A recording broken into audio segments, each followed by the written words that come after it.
Hello, welcome to exercise 7D or 8D. We're looking at certain laws that we can always apply with logs, and these laws make it super easy to answer most questions to do with logarithms, as well as exponentials, so indices. Um, there are two things you have to keep in mind when we're learning these laws. The first one is, well, if I've got a the x, so something raised to the x, if I take the log base a of that,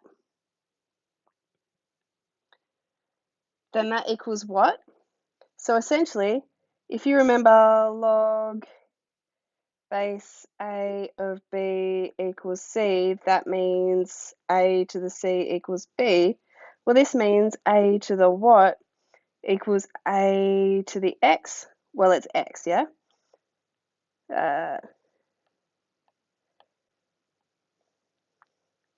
So log base a of a to the x is just x. So what was a raised to end up with a to the x? Well, it was obviously raised to x. So that's the first thing that we need to keep in mind. Second result is if I have a to the log base a of x, no, a to the x, no, of x, then that equals x. So for example, if I had if I had 2 to the log base 2 of 8, yeah, well, I know log base 2 of 8, 2 to the what equals 8, it's 3. So that's 2 to the 3, which is 8. So here, the x and the 8 are in the same position, yeah? So these are the two things we have to keep in mind when we're learning the following shortcut laws with logarithms. And these laws are literally just shortcuts to help you out with questions. We will go through the proofs of why they work, and I'm going to write down the relevant index laws as we use them. So the first log law we're going to learn is addition. So if I've got log to the base a of x and I add it to log base a of y, then that becomes the same as the log of a x times y.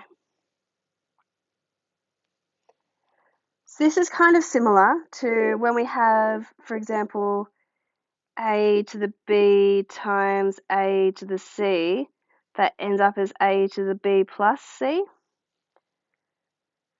So we can kind of associate multiplication and addition with indices and logs. An example of this one is if I have, I'll do an example in a different color, log base 6 of 9, and I'm adding it to the log base 6 of 4, I don't know what 6 to the what equals 9. Like it's definitely not 6 squared because that's 36, and it's definitely not 6 to the 1 because that's 6. And same with log base 6 of 4. But what I can do is multiply the 9 and 4. Log base 6 of 9 times 4, which is log base 6 of 36. And what is log base 6 of 36? 6 to the what equals 36? 2. 6 squared equals 36. So this log law helps us simplify a lot of things. The proof to this is, no, I don't want that color, I want this color. The proof to this one is that if I have a to the log base a of x plus log base a of y. Remember with this one, if we ended up adding them, it was because they were multiplied? Well, I'm going to go back to that. So this is this is a to the log base a of x times a to the log base a of y. I know it seems weird to split them up this way. And a to the log base a of x, as we discovered above, well, as we kind of determined above, that's the same as x. And this is the same as y. And this is the same as a to the log base a of x times y. Now, I know that seems like a ridiculous proof. You will not have to prove these.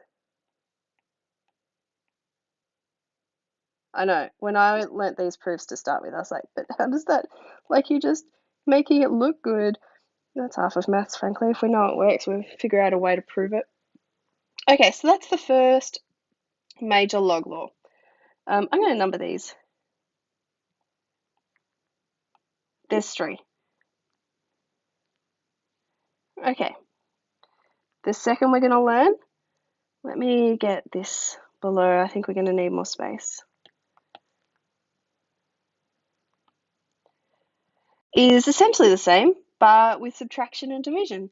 So if I have log base a of x divided by, minus log base a of y, then we're gonna do, that means log base a of x divided by y. So for example, if I had log base 5 of 75 minus log base 5 of 3. Now, I don't know 5 to the what equals 75. I don't know 5 to the what equals 3. Instead, I can just divide these ones. So that's the same as log base 5 of 75 divided by 3. 75 divided by 3, 25. So that's the same as log base 5 of 25. And I know log base 5 of 25. 5 to the what equals 25? It's 5 squared. Okay, so now let's prove this one. And it's essentially the same proof as we had up above. So we've got a to the log ax minus log ay. Now remember, when we subtract things in our index laws, that's because we've divided. A to the x divided by a to the y equals a to the x minus y. I wish I'd used b's and c's. Excuse me. B minus c. That's the same as a to the b over a to the c, remember? Okay, so this means that that's a to the log ax divided by a to the log ay, which gives us x divided by y, which is the same as a to the log ax divided by y. And this was a to the log ax minus log ay.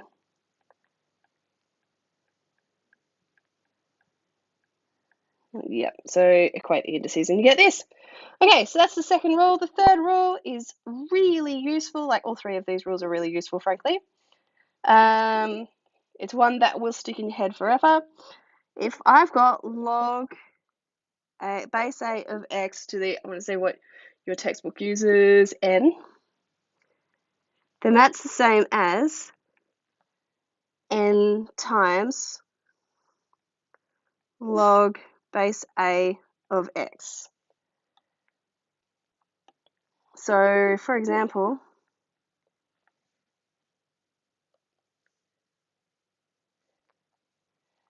the log base 2 of trying to think of something good. 16 squared. No, why would I choose squared? Cubed. Now, I don't actually know 16 cubed. If I get my calculator,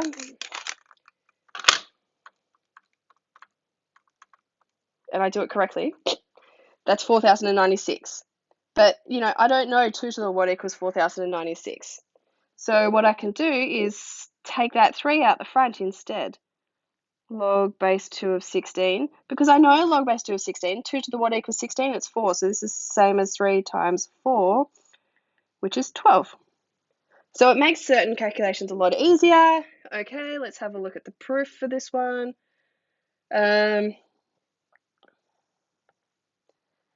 If I have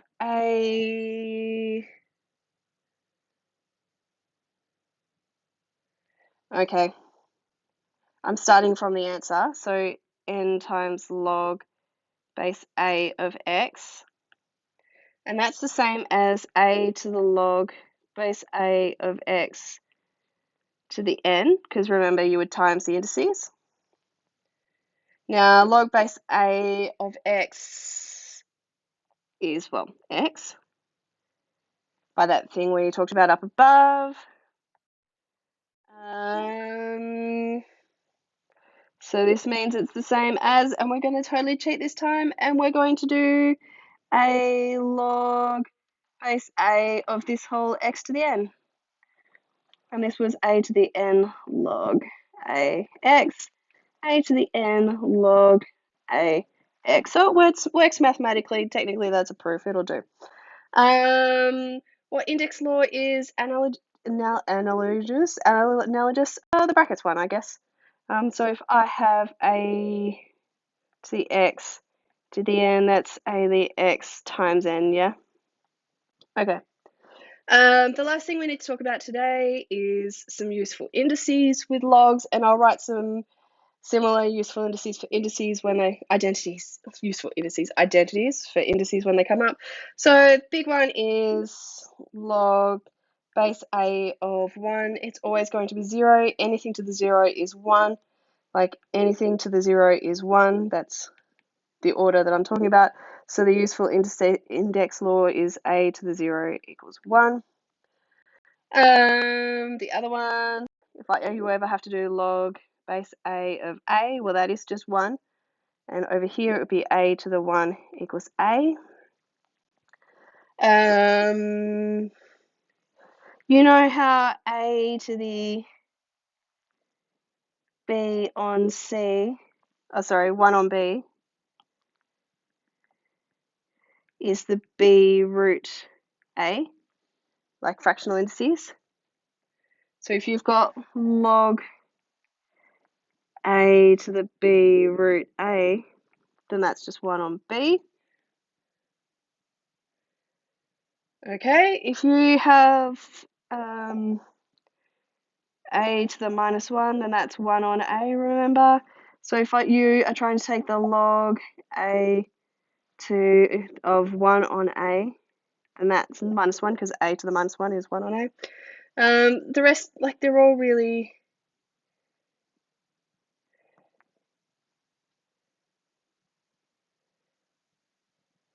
Oh, also useful, if you have log a of 1 on x, then that's the same as log of a of x to the minus 1. And based on what we discovered before, we can take this down the front, minus log a of x.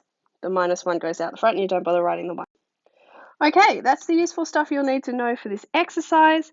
It's probably good if you write this out on a piece of paper. I wouldn't worry about the proofs. You'll never be asked to prove them.